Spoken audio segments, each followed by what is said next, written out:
एक ऐसा दिन दोस्तों जिसका बेसब्री से 500 साल से इंतजार किया जा रहा था।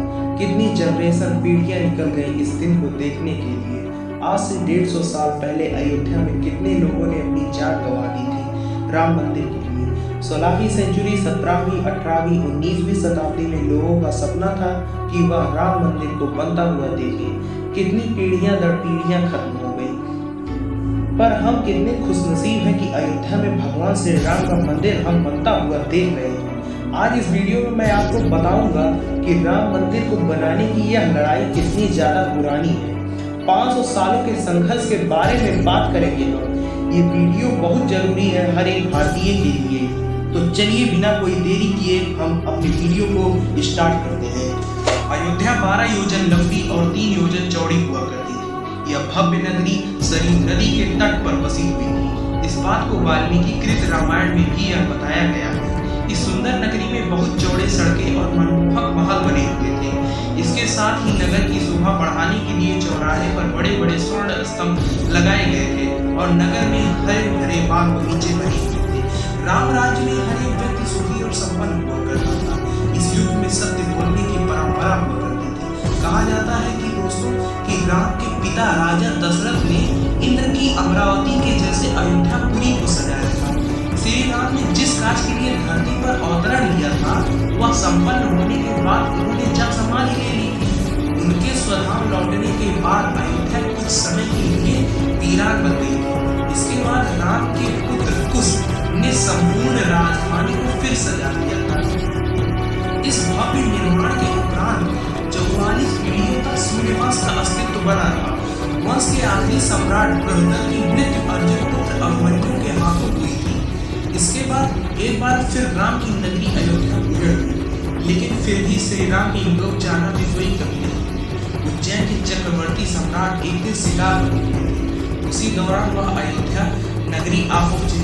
वहां उन्हें कुछ चमत्कारिक अनुभव हुए। अधिक खोजबीन करने और साधु संतों के विचार जानने के बाद उन्हें यह पता चला कि वह श्री राम की जन्मभूमि है। इसके बाद वहां उन्होंने भव्य मंदिर, सरोवर और विशाल महल का निर्माण किया। कहा जाता है दोस्तों कि वह मनमोहक मंदिर काले रंग के कसौटी पत्थर के महाकाय 84 स्तंभ पर बना हुआ था। इस मंदिर का जीर्णोद्धार सुंग वंश के प्रथम शासक पुष्यमित्र सुंग ने करवाया था। कहा जाता है कि वर्ष 2003 में पुरातत्विक विभाग द्वारा एक गहन सर्वे किया गया। इस रिसर्च में उस स्थान पर मंदिर होने के स्पष्ट सबूत मिले थे, जिसमें मंदिर की बड़ी बड़ी आधारशिलाएं और उस पर चित्रित धार्मिक आकृतियां और अन्य शुभ चिन्ह मिले थे। इन सब सबूत फोटोग्राफी और वीडियोग्राफी के माध्यम से संकलित किया गया ताकि आमजन को इस बात का पता चले कि उस विवादित ढांचे के नीचे हिंदू सनातन धर्म के आराध्य भगवान से जुड़े सबूत मौजूद है। 14वीं शताब्दी में मुगलों ने हिंदुस्तान पर कब्जा किया। फिर 1527 से लेकर 1528 में राम मंदिर को तोड़ा गया और उस जगह बाबरी ढांचा गढ़ दिया गया। यह घृणित कार्य बाबर के सेनापति ने किया। अकबर और जहांगीर के शासन काल में यह जगह हिंदुओं को एक चबूतरे के रूप में सौंपी गई। इसके बाद क्रूर औरंगजेब ने अपनी पूर्वज का सपना पूरा करते हुए वहां पर बाबरी इमारत बना दी। जब राम मंदिर को तोड़ा गया तब वहां सिद्ध महात्मा श्यामानंद जी का आधिपत्य हुआ करता था। उस काल में भीटी के राजा महताब सिंह बद्री नारायण ने अत्याचारी बाबर के विरुद्ध युद्ध किया। इस भीषण में कहा जाता है कि इस भीषण में 1,74,000 हिंदुओं को मार डाला गया और फिर मीर बगी का मंदिर तोड़ने का नापाक इरादा सफल हुआ। इसी कड़ी में देवदीन पांडे, महाराज रणविजय सिंह, मकरही के राजा गुरुदत्त सिंह, रानी जयराज कुमारी, हसवर, स्वामी महेश्वरानंद जी और चिल्हाटी साधुओं की सेना के कई योद्धाओं ने भी अपने प्राणों की आहुति दी। नवाब वाजिद अली शाह के राज में 2 दिन और 1 रात हुए खराबे में सैकड़ों हिंदुओं की जान गई। इसके बावजूद राम जन्मभूमि को मुक्त कराया गया और वहां पूर्वक चबूतरा बनाया गया। लेकिन उपद्रवी मुगलों ने फिर आक्रमण करके वह पवित्र हिंदू स्थल हथिया लिया गया। यह हिंदू मुस्लिम बलवा बहुत चर्चा में किया। बहादुर शाह जफर के समय एक मौलवी और रामचरण दास ने राम जन्मभूमि के उद्धार का प्रयास किया, जो कट्टर मुस्लिम नागावर हुआ।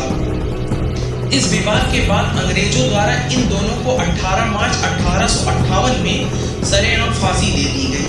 1947 में बाबरी ढांचे का पर ताला पड़ गया। फिर मुस्लिम लोगों को वहां से दूर रहने को कहा गया और हिंदुओं को एक जगह वहां प्रार्थना के लिए प्रवेश दिया जा रहा है। फिर 1949 में वहां से भगवान राम की मूर्तियां बरामद हुई।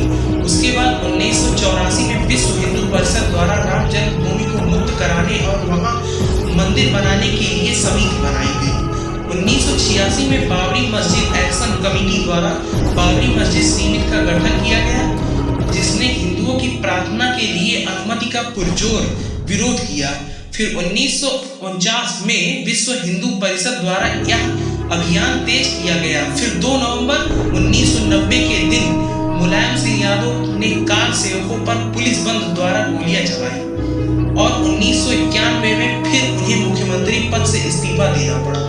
फिर 1952 में 6 दिसंबर को लाखों राम भक्त अयोध्या पहुंचे।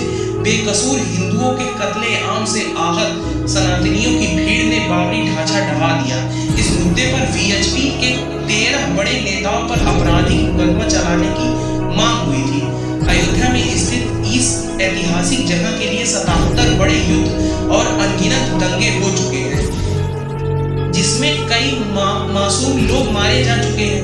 भारतीय सर्वेक्षण विभाग और जीपीआरएस की रिपोर्ट में यह स्पष्ट हो चुका था कि उसी जगह पर राम मंदिर बना था, जहां बराबर अंतराल पर दबे हुए 50 स्तंभ की 2 कतारें और एक शिव मंदिर भी मिला था।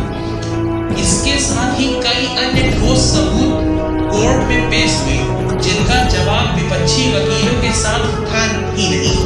इसलिए सभी तथ्यों के आधार पर 30 सितंबर 2010 के शुभ दिन पर इलाहाबाद उच्च न्यायालय के लखनऊ खंडपीठ ने गैर कानूनी विवादित बाबरी ढांचे के संबंध में ऐतिहासिक निर्णय सुनाया। कोर्ट में justice S U. Khan, justice Sunil Agarwal, justice Dharmveer Sharma, इन तीनों ने एक मत में से मान लिया कि जहां प्रभु श्री राम विराजमान है वहीं राम जन्मभूमि है। उस वक्त की तत्कालीन मुलायम सरकार द्वारा कारकों पर सेवकों पर गोलियां चलाने का आदेश दिया गया, जिसमें निर्दोष कोठारी भाइयां राम और शरद की मौत हो गई। इस अमानवीय घटना को 33 साल बीत चुके हैं। जरा सोचिए, एक हिंदू बाहुल्य राष्ट्र जहां उसके आराध्य भगवान के जन्म स्थान को मुक्त कराने के लिए संघर्ष चल रहा है और उसके लिए उन्हें गोलियां मार दी जाती है। अब 22 जनवरी 2024 को अयोध्या में राम मंदिर की प्राण प्रतिष्ठा समारोह में उनकी बहन पूर्णिमा कोठारी को आमंत्रित किया गया।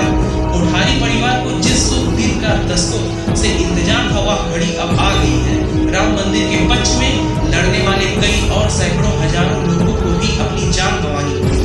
अयोध्या राम मंदिर की कुछ विशेषताएं भी हैं, चलिए हम उसको जानते हैं। रामलला की जन्मस्थली 70 एकड़ में विस्तृत है, जहां मंदिर 2.77 एकड़ में बना हुआ है। अगर मंदिर के आयात की बात करें तो लंबाई 380 फीट, चौड़ाई 250 फीट और ऊंचाई 161 फीट बताई गई है। अयोध्या के परम प्रतापी राजा श्री राम का यह भव्य मंदिर भारतीय नागर शैली अनुसार बनाया गया है। इस स्थान पर 2 सीवेज शोधन संयंत्र, 1 जल शोधन संयंत्र और समर्पित विद्युत आपूर्ति सिस्टम लगाया हुआ है। मंदिर के निर्माण कार्य में सागौन की लकड़ी, अष्टधातु सोना, तांबे की प्लेटें, सालिग्राम शिला, गुलाबी बलुआ पत्थर, ग्रेनाइट पत्थर और रोल्ड कॉम्पोस्ट कंक्रीट, जिसमें स्टील नहीं लगता, का उपयोग किया गया। इस मंदिर भव्य राम मंदिर के प्रमुख वास्तुकार का नाम चंद्रकांत बी सोमपुरा है। रामलला का मंदिर बनाने वाली कंपनी का नाम लार्सन एंड टूब्रो है और परियोजना प्रबंध का काम टाटा कॉस्मिक इंजीनियरिंग लिमिटेड ने किया। इस विशाल प्रोजेक्ट के लिए CBRI रुड़की